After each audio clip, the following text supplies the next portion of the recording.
Abiru.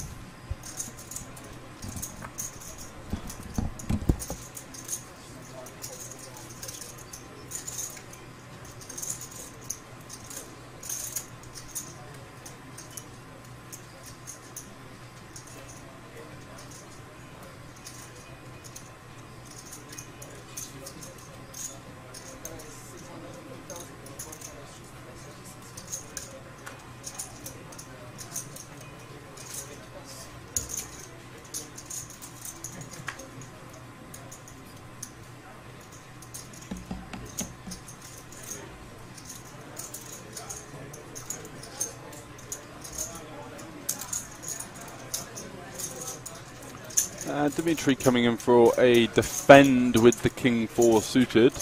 Sorry, King 4 off. Wouldn't mind, he does cover the button. I wouldn't mind using this as kind of like a blocker 3-bet bluff candidate, blocking some of the stronger hands in Yanis's range. Just targeting a slightly wider button open as well. Does elect to peel though, and this is a great board for Dimitri, obviously, because Yanis is going to think his hand is going to be best here quite a lot of the time, betting for value / protection. Just wants to fold out some overcards that have got 6 clean outs. And he does come for a 3rd pot size bet. And Dimitri here on a rainbow board has just got it completely locked. There's really no reason to check raise, because a check raise is going to set off some alarm bells here. You don't really have any natural bluffs. Like your 6-5, your 5-3. That's about it, really. Looks like he is going to raise, though. And the problem is you just block most of the continuing range with having the top 2 pairs. So there's a lot less. Oh, wow. But this is just working out ideally for Dimitri, as Yanis is not going to be going anywhere on the turn either. Picks up a gut shot and a flush draw. And this is Action Jackson here. Dimitri can't be too worried about Ace-3 and 6-3 getting there. 6-3 is not going to be in the opening range. Ace-3 off will be, so 16 combinations of that. But when you consider all of the combinations of King X, 4X, Pocket 8s, Pocket 9s, Pocket 7s, all of those types of hands are going to be in there as well. And as we see, the 4X not being a heart definitely can have some. Oh wow, and he just ships it on him. Dimitri bets the turn. We haven't seen the size. He bets 3 million into 8 million and just gets snap jammed on by Yanis. And Dimitri now actually might start to be worried about the Ace-3. But you can't be, really, once you've arrived at this situation. Yeah, not got a heart in his hand either. No, exactly. You're just going to have to call it off. Like, if you've got a bare King X, this would be a pretty tough spot, I think. But with the King 4, just not going to be able to fold here, and Yanis is just snap jammed. Yeah. The snap jam versus tends to not be very strong. We have seen that solid read in terms of live reads is timing. Fast actions generally don't tend to be super strong hands. That's a pretty surefire read, actually. Yeah. Open for a brick on the river. Yes! Oh, and he gets there and he goes for the fist pump. For the fist pump, as if I deserve that one. Gives him a high five. Gives him a punch to Dimitri's high five as well. And in the face. And that is a huge chip lead pot there for Yanis, who moves up to 23 million stack. Very, very brutal for Dimitri there, who's played very well so far. Marios here with the 10-9 suited. Can do a number of things here. Limping, shoving, min raising all on the table. I think folding could be deemed as a little bit tight, but Yanis next to act, and he's taking no chances here, just piling that 15 million straight into the middle. And wow, he's going to run into Dimitro here with the pocket jacks in the big blind, and we are off to the races.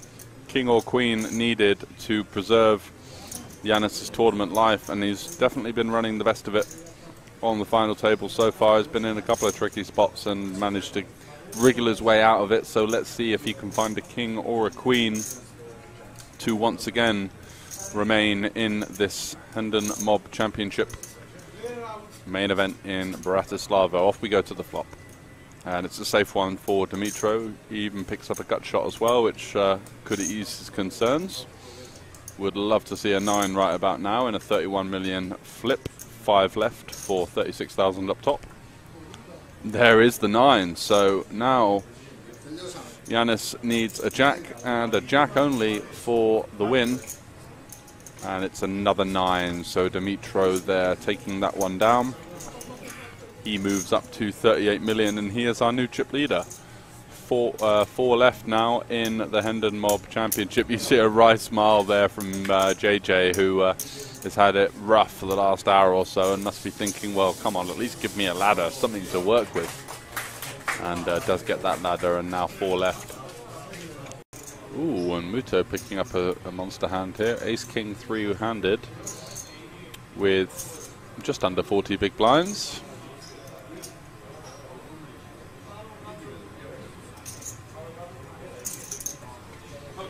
Some delay before juicing it up, and Dimitro, oh, he's not seen his cards yet. I thought he was interested. He will be interested with the King 10. Going to be continuing in some way, shape or form. I think flatting is a reasonable option.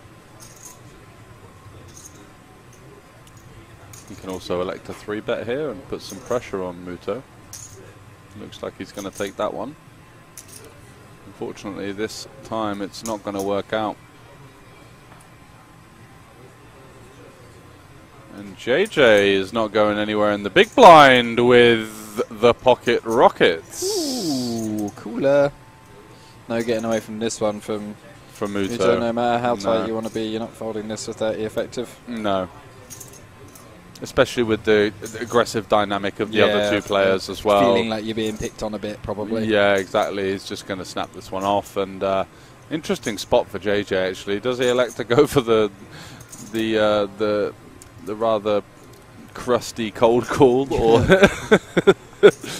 or is he just going to shove, or is he going to make it something like 9 million, which I think would just look too strong? Yeah, he goes all in. I like this. I like this. I think that's fine.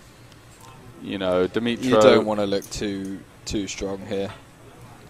Yes. Yeah, there we go. That's the snap all in that we were expecting, and 1 king already out, and JJ on his feet, but he knows that he is in unbelievable shape to become the overwhelming chip leader. Sorry. And, you know, that's why aggressive poker players, you know, he's really not had the best run of it on the final table, but he's won a lot of the small to medium pots. He's kept himself in there, and he's finally not rewarded, but he's, you know, backed himself into a spot where he's got an overwhelming advantage. And Dimitro folding the King 10 is going to help the proceedings, because that's less of the backdoor. Yeah, 10 gone as well. Yeah, 10 gone, so it can't really go 10 jack that often.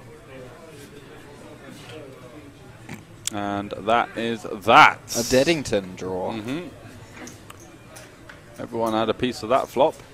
Aces, Ace King and King 10 and a 3-handed. Muto. Good game, sir. No, Muto's still got 5 million. He still got still got chips, has he? Still got a little bit left.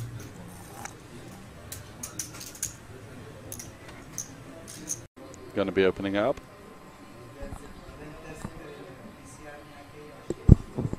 Looks like we've hit the 1 million big blind mark as well.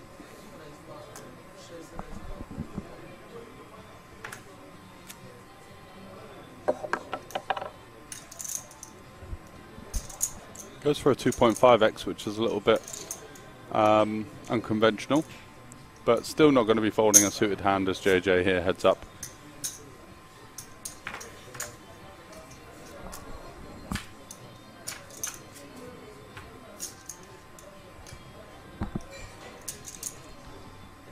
Oh wow, what a brutal flop. This could be a nightmare if JJ turns a diamond, a 10 or a deuce. Dimitro just flopping the absolute gin. A set heads up is just the absolute mega nuts. And he even manages to find his opponent with a pair as well, and still going to have lots of bluffs here. He's going to have hands like 6-7 suited, 8-7 suited that are just completely dead versus JJ's 10, so no reason for JJ to be going anywhere And he's going to call the turn as well on this bricky card. Dimitro can still have hands like Queen 9, Jack 9, Queen Jack. He kind of picked up some equity as well on the turn with hands like I mentioned on the flop, like 6-7, 6-4. He's going to just bet his entire range on this flop, and he's in an unbelievable situation to find not only a set, but his opponent has a piece of the board. Ooh, so this is a nice time to tune in. Absolutely. I was just chatting to the manager here. He was very curious about Banco, asking me all sorts of questions. He's like, "Oh, I should check it out." No, but he seemed like there was maybe a potential for it. He wanted to know who we were and the name of the page and all that kind of stuff. And yeah, I think he was more interested about the games actually. Perhaps he wanted to play, but yeah.